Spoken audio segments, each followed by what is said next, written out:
morning, guys. This is Limpopo FM live with Comrade Montanywa.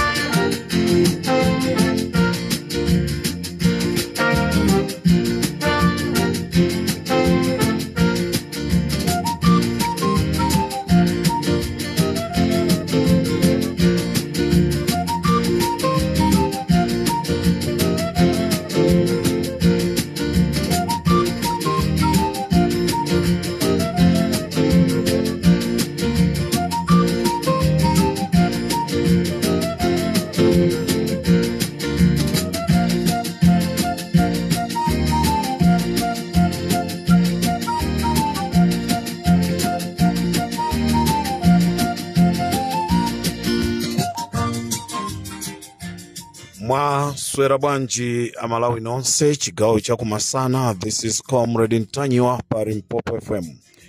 Chigawo chakumasana kuno amalawi konse kumene muli tamva kale kunena kuti kumchinji kwa Sante kwachitika ngozi imene minibus yaombana ndi galimoto, ndipo minibus iyo yayaka moto, anthu amene anali mmenemo afera momwemo.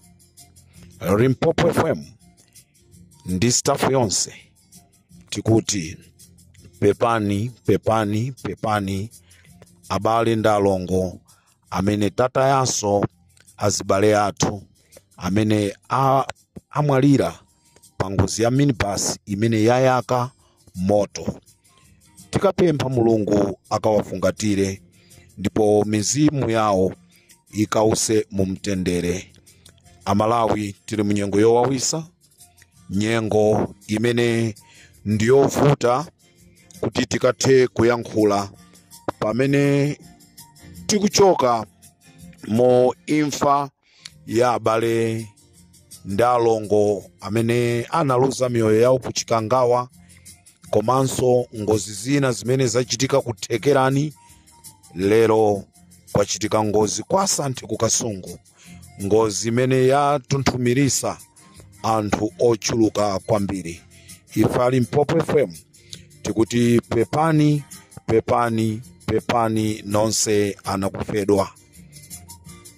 Mulungu satisiya tokha. Mulungu akhale nafe. Mulungu apitiriza kupukuta misonzi ya onse amene ataya abale ndi alongo, ndipo tikapempha Mulungu yomweyo kuti akatisamalire tonse amalawi. Munyengo imene tili ndi nyengo imene angakhale makolo athu amene anabadwa kale akuzifunsa kunena kuti kodi ndi chani, kodi m'badwo uno ndi chani chikuchitika.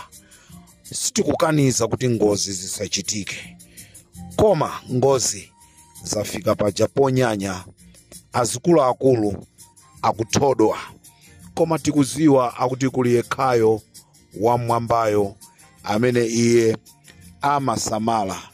Tikampempha kuti akapitirize kutisamalira ndi kutifungatira amalawi tonse.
Anene yake, oh, alina nentawizi.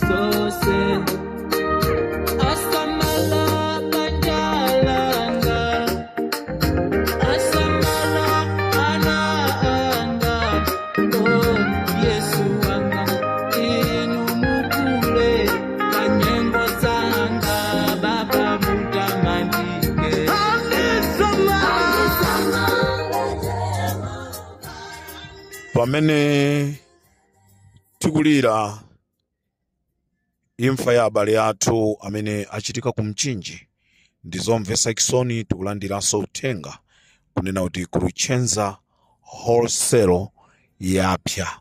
Palibe china chilichonse chapulumuka. Abale anga, ndi chani chimene chikuchitika mu dziko la Malawi? Ndi chani chimene chikuchitika mu dziko la Malawi?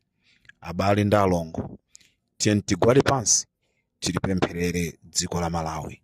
Iyi ndi ntchito imene azisogoleri, azitumiki a Mulungu akanati azigwira, osati ntchito yomakalandira ndalama ku State House. Tiyeni azisogoleri tonse amene tinasankha kutumikira Ambuye, kutumikira nkhosa zake, nyengo yowawisa, nyengo yoyenereka kumtumikira ija ndi ino. Tikuti ifali Mpopo FM, mizimu ya abale athu ikause mu mtendere. Ine Comrade Ntanyiwa, tikumanenso.